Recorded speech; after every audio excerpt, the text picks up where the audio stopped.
एक घने और खूबसूरत जंगल में एक चालाक मगर लालची कौवा रहता था, जो हमेशा दूसरे जानवरों का खाना चुरा लेता और किसी की मदद नहीं करता था, जिसकी वजह से सब जानवर उससे नाराज रहते थे।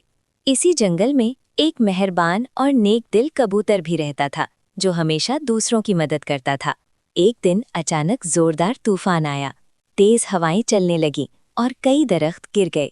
कौवा एक टूटे हुए दरख्त के नीचे फंस गया और मदद के लिए चीखने लगा, मगर सब जानवर उसे नजरअंदाज करने लगे क्योंकि वो खुद गर्ज था।